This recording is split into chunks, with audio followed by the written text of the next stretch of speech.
के बंदा पास्टर सुहेल साहब को वेलकम करेंगे अगले सेशन के लिए। Praise the Lord. हमने फर्स्ट सेशन में इस बात को सीखा, खादम जो है वो कलीसिया के लिए, अपने रुकन के लिए बरकत का सबब होता है, फिर उसके ईमान की तमीर पर काम करता है और फिर उसे जिंदगी गुजारने का मकसद देता है। और इस तरह खादम और रुकन का ताल्लुक बहुत गहरा और मजबूत रहता है और उनका रिश्ता हमेशा कायम रहता है। हम आगे बढ़ेंगे। नंबर 1 पर है, खुदा खिदमत गुजारों को मखसूस करता और उनके जरिया काम करता है। आमीन।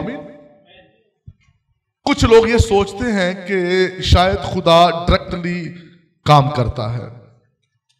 खुदा डायरेक्ट कभी भी किसी के साथ इंटरेक्ट नहीं होता।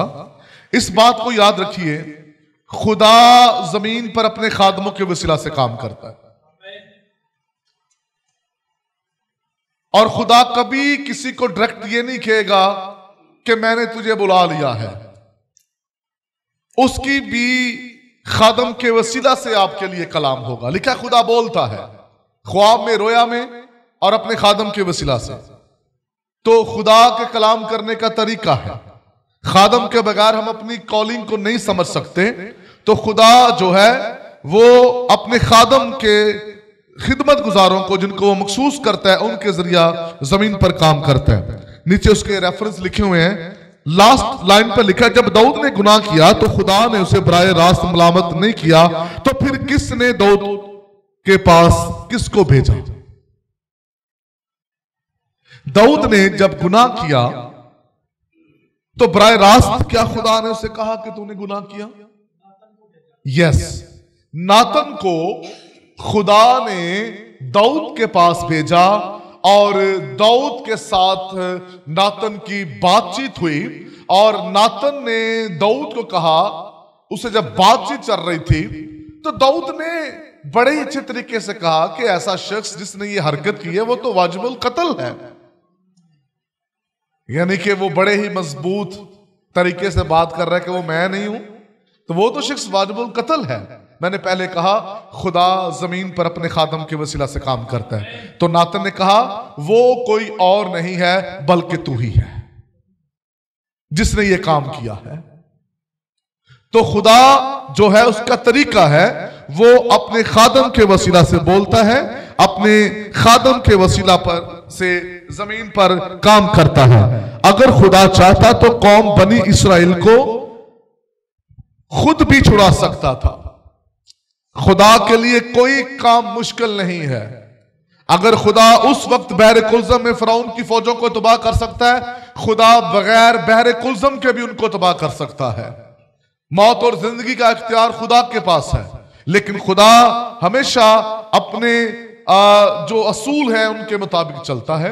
और खुदा ने मूसा पर अपने आप को जाहिर किया और मूसा के साथ खुदा ने अपना विजन, अपना बोझ शेयर किया। खुदा क्या चाहता है, खुदा का क्या प्लान है। और मूसा ने कहा भी कि मैं ये सब कुछ नहीं कर सकता, तो भी खुदा ने कहा तू करेगा क्योंकि मैं तेरे साथ हूं। और खुदा मूसा के वसीला से होकर फिरौन के साथ बातचीत करता था, कौम बनी इस्राएल के साथ बातचीत करता था। तो ये खुदा का तरीका है। अब जब नेक्स्ट पेज पर जाएंगे तो वहां करनेलियस के खानदान का जिक्र आपको मिल रहा है। करनेलियस के खानदान को फरिश्ता ने बराए रास्त पैगाम नहीं दिया निजात का, बरकत का। फरिश्ता ने उस पर इस बात को जाहिर किया कि तू पतरस को अपने घर में बुला ले, और पतरस पर भी इस चीज को जाहिर कर दिया कि तुझे करनेलियस के यहां जाना है। तो पतरस करनेलियस के घर में गया जो सूबेदार था, और उसके घराने के साथ कलाम की बातचीत की, खुदा के कलाम को बांटा और उसके घराने ने बरकत को हासिल किया। सो कहीं भी खुदा जो है वो बराह रास्त बरकत नहीं देता, बल्कि किसी और के जरिया बरकत देता है। वो कौन सी शख्सियत है? वो खादिम है जिनके वसीला से खुदा अपने लोगों को बरकत देता है। अक्सर लोग कहते हैं ना कि ठीक है हम किसी पादरी को नहीं मानते जी, हम घर में ही दुआ कर लेते हैं, हमारा पादरियों पर ईमान नहीं है, हमें कोई अच्छा नहीं लगता। तो हम घर में ही दुआ कर लेते हैं। वो घर में जितनी भी दुआ कर लें, जो बरकत एक खादम के वसीला से खुदा देता है वो हासिल नहीं कर सकते, और जो बात खादम के वसीला से खुदा ने करनी है वो किसी से सुन नहीं वो पाएंगे। तो घर में जो दुआ करते हैं वो एक अलग है, लेकिन जो आप खादम के वसीला से हासिल करते हैं वो खुदा का एक प्रोग्राम होता है जिसको खुदा जारी करता है। खुदा ने बराह रास्त बनी इस्राएल की रहनुमाई नहीं की, वो किसके जरिए से काम करता था? मूसा के जरिए से। नीचे है, ऊपर बताया गया है पुराने और नए आहदनामा में यीशु अपने खिदमत गुजारों को बुलाकर उनके जरिया खुदा की भेड़ों की रहनुमाई करता और संभालता है। नंबर 2, यीशु खिदमत गुजारों को किस काम के लिए मखसूस करता है? इफिसियों 4 बाब निकालिए, उसकी 11 और 12 आयत को पढ़िए जी।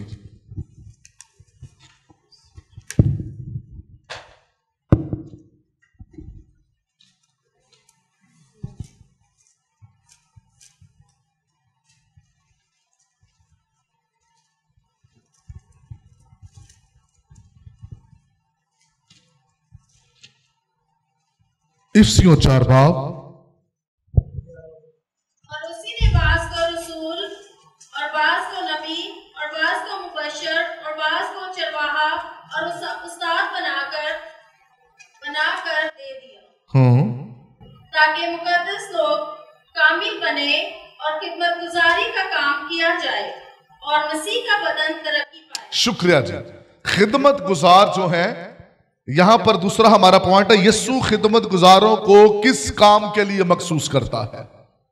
जो पास्टर है, मुबश्शिर है, उस्ताद है, नबी है, रसूल है, उसको किस काम के लिए मखसूस किया जाता है? नंबर 1, उसे इसलिए मखसूस किया जाता है ताकि जो मुकद्दस लोग हैं, मुकद्दस लोग कौन है? जो चर्च का हिस्सा है। कौन है मुकद्दस लोग? जो बरे के खून से धुल गए, जो यीशु मसीह पर ईमान लाए और उन्होंने जो है अपने जामों को यीशु के खून से धो लिया, वो मुकद्दस लोग हैं। और जो मुकद्दस लोग हैं उनको कामिल बनाएं।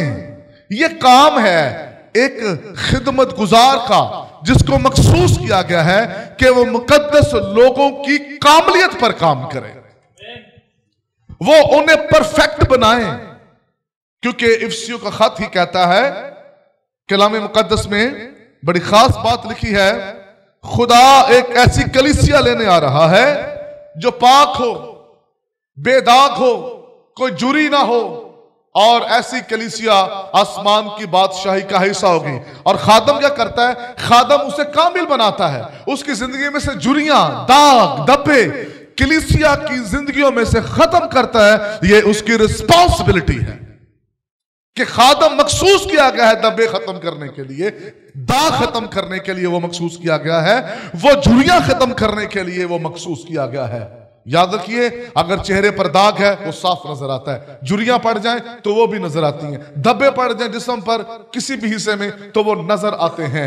और याद रखिए, कलीसिया का खादम जो है, जब कलीसिया पर गुनाह के, कमजोरियों के, दुनिया के ख्वाहिशात के धब्बे और झुर्रियां पड़ जाएं, वो कलाम की कुदरत के वसीला से उसे निखारता, उसे बनाता है। और पौलुस रसूल करंथियों खत 16वें बाब के अंदर कहता है, दिल तो करता है कंवारी दुल्हन की तरह तुझे मसीह के हुजूर पेश कर। खादम की ये रिस्पॉन्सिबिलिटी नंबर 1 पर यह है जी कि वो क्या करे? कलीसिया को कामिल बनाए। और लोग कहते हैं जी कोई कामिल नहीं है, सब ऐसे ही हैं। तो जब आप ये बात कह देंगे तो फिर तो सबके अंदर गुनाह है। जब मसीह कामिल है तो मसीह का रूह हम में है, तो कामिल हम खुद नहीं हो रहे, कामिल हमें यीशु का खून करता है। कामिल हम अपने नेक माल की वजह से नहीं होते, कामिल हमें खुदा का कलाम बनाता है, रूहुल कुद्स हमें कामिल बनाता है। और कामिल लोग ही खुदा की बादशाहत में जाएंगे। बुलाए हुए तो बथेरे हैं, लेकिन बरगजीदे, कामिल, परफेक्ट जो वाकई बरगजीदे हैं वो थोड़े हैं। तो एक खादम का काम है वो कलीसिया को कामिल बनाए। यूहन्ना खत क्या कहता है? जो खुदा से पैदा हुआ वो गुनाह नहीं करता। तो हम जब पानी के नीचे जाते हैं और बपतिस्मा लेते हैं और पानी से ऊपर आते हैं, हम रूह और पानी से जन्म लेते हैं और फिर हम जब खुदा से पैदा हुए तो फिर हम क्यों गुनाह करते हैं? तो पौलुस कहता है गुनाह करने वाला मैं नहीं हूं बल्कि ये जिस्म है। हाय इस कमबख्त जिस्म से मुझे कौन छुड़ाएगा? तो फिर खास बात क्या कहता है वो आगे, हमारा खुदावंद यीशु अल मसीह। जब हम पानी के नीचे गए तो ये गुनाह का बदन बेकार हो गया। अब इस बदन का इख्तियार हम पर नहीं रहा, बल्कि हम रूहुल कुद्स की रोशनी में चलते हैं। तारीखी में हम चलने वाले नहीं हैं, हम नूर के फर्जंद हैं। और कलाम मुकद्दस में लिखा है तुम दुनिया के नूर हो जो शहर पहाड़ पर बसा है। खादम की ये जिम्मेदारी है। और यीशु ने एक जगह पर खिदमत करते हुए कहा मेरे बहन भाई वो हैं जो मेरा कलाम सुनते हैं। तो खादम अपनी कलीसिया में देखिए किसको दाग है, किसको दब्बा, किसको जुरी है। कोई बेटी ऐसी करप्ट है गुनाह में, कोई बेटा ऐसा है जो गुनाह में करप्ट है। पर्सनल मिले उसे, उसकी काउंसलिंग करें, उसके लिए रोजा रखें, उसके लिए दुआ करें, उसके साथ बातचीत करें। अगर वो किसी गलत रिलेशन में चले गई है अपनी बीवी को साथ लें, उसके साथ बातचीत करें, उसे सिखाएं, उसे बताएं, उस भेड़ को उस आग से निकालें। लिखा है जब एक भेड़ खो जाती है तो चरवाहा उसके पीछे जाता है 99 को छोड़कर। यह है जिम्मेदारी कि खादम कलीसिया की फिक्र करे। यह नहीं कि कोई गुनाह में गिर गई तो खादम कहता फिर वो नहीं है जो हमारी चर्च आती थी, हाँ जी हाँ जी हाँ जी ओ नया काम उन्होंने कर लेने शुरू। नहीं, तो ये तो ऐप जो ही कर रहे हैं, आप उसका गुनाह उछाल रहे हैं। खादम उसके लिए रोए, वो तेरे वसीला से पैदा हुई है, तू रूहानी बाप है उसका, और वो तेरी खिदमत के वसीला से बची है। तो तूने उसके लिए आंसू बहाने हैं, दुआ करनी है, रोजे रखने हैं, कलाम से काउंसलिंग कर उसके लिए, और खुदा के हजूर उसको रख ताकि उसकी हालत बदल जाए, उसकी जिंदगी में जो धब्बा लग गया है वो मिट जाए, जो दाग आ गया है वो खत्म हो जाए, जो जुरी है वो क्लियर हो जाए। बहन पीछे पॉलर की मास्टर बैठी हुई है, नए नए मास्क चले हैं। क्यों जी चले? मास्टर नहीं, मास्क तो लगवाते ही है ना, भाई भी कभी भी लगवाते हैं। ये जो काले कलर का मास्क का है वो सिर्फ टिकटॉक में देखा है, उसके उतारने का अमल बड़ा सख्त है। मास्क कोई भी लगाते ना फेशियल के बाद उसे उतारा जाता है ना, उतारने का अमल बड़ा सख्त है। तो जब वो उतारा जाता है तो उसके बाद जो झुर्रियां शुर्रियां ना वो खत्म हो जाती, चेहरा ऐसा नीट आ जाता है। ऐसे ही है ना? तो ऐसे ही कलीसिया जब झुर्रियां होती है ना तो उसको निखारने और जुरियों को खत्म करने का अमल जरा दर्दनाक है। लेकिन जब वो खत्म हो जाती हैं तो फिर एक कुंवारी दुल्हन की तरह कलीसिया नजर आती है। हमारा प्रॉब्लम यह है, लीडर्स का प्रॉब्लम यह है, अगर कोई बेटी चर्च की, अगर कोई भाई गुनाह में गिरफ्तार या किसी जगह पे डी ट्रैक, किसी रिलेशन में डी ट्रैक हो जाता है तो हम उसको अपनी गुफ्तगू का हिस्सा बनाकर बातचीत करते रहते हैं, लेकिन कभी उसके लिए रोए नहीं, आंसू नहीं बहाए। यिर्मयाह कहता हाय मेरी कौम, मेरे पर्दे दिल में दर्द है, काश मेरी आंखें आंसुओं का चश्मा होती, मैं अपनी बिनते कौम के लिए रोता मातम करता। ये है जी खादम की जिम्मेदारी, ना कि उसके गुनाह को उछाले, ना कि उसको गुनाह को वो सबके सामने एक्सप्लोर करे, इसने ये किया जी, इसने ये किया है। गुनाह को उछालना नहीं है खादम का काम। गुनाह जो बेटी या बेटा कर ले उसको मिटाना, उसको बचाना, उसको गुनाह से, उसको दलदल से निकाल लाना, ये काम है खादम का। अगर खादम ही अपने चर्च के खानदानों को डिस्कस करेगा, बाहर जाकर बेटियों बेटों को डिस्कस करेगा, तो चर्च कभी भी ग्रोथ नहीं करेगा। तो उसकी जिम्मेदारी है वो कामिल बनाए, वो कामिल बनाए, उसे कामिलियत की तरफ लेकर जाए।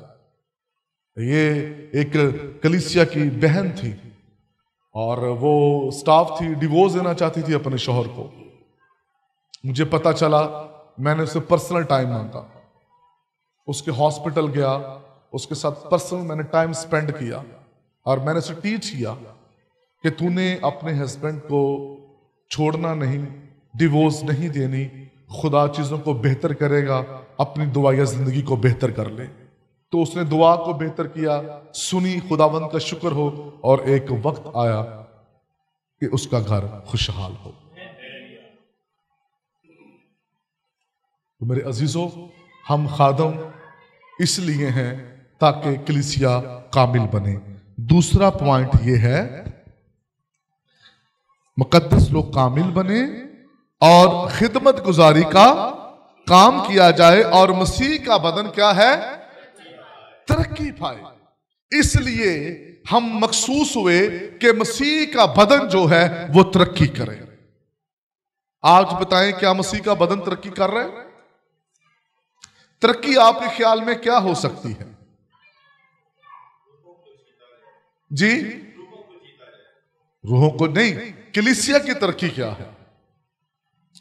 लिखा है खिदमत गुजारी का काम किया जाए ताकि मसीह का बदन तरक्की करे। जी,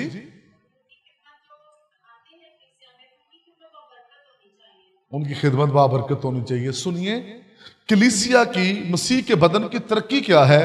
मसीह के बदन की तरक्की यह है कि उनकी जिंदगियों में रूह के फल ऑपरेट होना शुरू